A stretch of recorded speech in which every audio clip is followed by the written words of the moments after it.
Joined us here courtside after the Wildcats beat Eastern New Mexico 91-63. Coach, exhibition game, and I know a lot for you and your staff to look at. What are some of the things that stood out to you in tonight's ball game? Well, it was a good test for our freshmen, number one.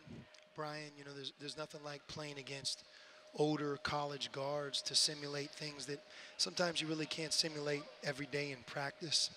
And, you know, tonight for Brandon Randolph and Ira Lee, and I know Ira is not a guard, but a forward, Manuel Acott, being able to get a feel for the strength of guards, what rebounding means, playing against a lot of ball screens where the guy with the ball can make a play. And it tested us. You know, at times we did a great job, and then at other times, you know, we certainly look like a younger group. And that's the one thing, Brian, to keep in mind about us. You know, we have 5 freshmen that are out there playing, and although each of them is talented, we're counting on them. I think they'll only get better from here. You know, we love them as a class. It is November, and it's not to their advantage right now. You know, obviously DeAndre is a different type of guy. I think everybody can see that, you know, he's very special in terms of offensively. And I've been talking a lot about how smart he is, how he passes the ball. You know, for him to play with 1 turnover, I don't know, to me he had more than 2 assists. Some of the passes that he threw out of the post were some of our best plays of the night. But, you know, 31 and 10, that performance speaks for itself with him. And in terms of that you talked about, DeAndre just seems to see the floor. When he catches the ball, he's not single-minded. He's not looking at the basket. Does he have that knack of spotting his teammates and in particular looking for them? He does. You know, number one, he's unselfish, but number 2, he's a very intelligent player. He understands, like, spacing.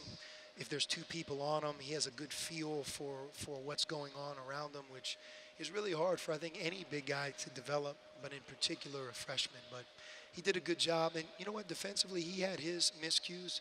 You know, again, playing against smaller, quicker front court players, they'll run from the 3-point line and try to tip it in. But he rebounded better in the second half than he did in the first half. But I would say that, you know, the thing that I was the most disappointed with is, you know, we gave up 17 second shots, and 10 of those 17 came in the first half.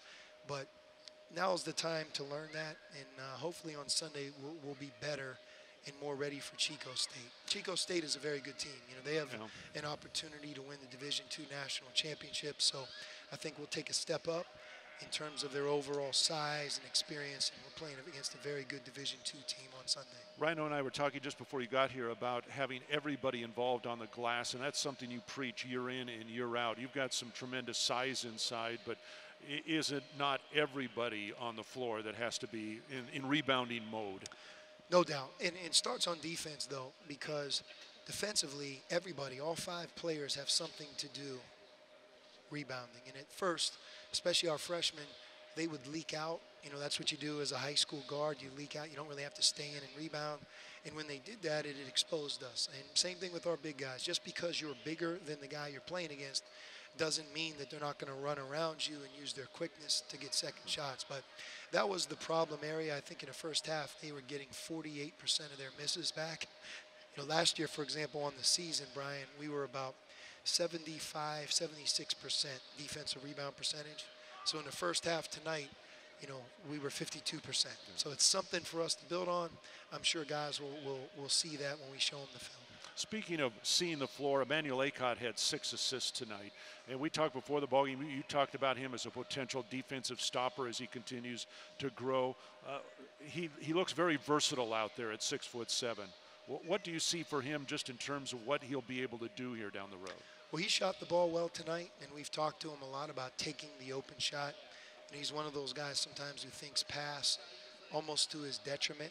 But, you know, I thought his teammates found him a couple times with some great passes. And just to see him shoot the ball with confidence, that was a good thing. But you're right, 6 assists, 2 turnovers.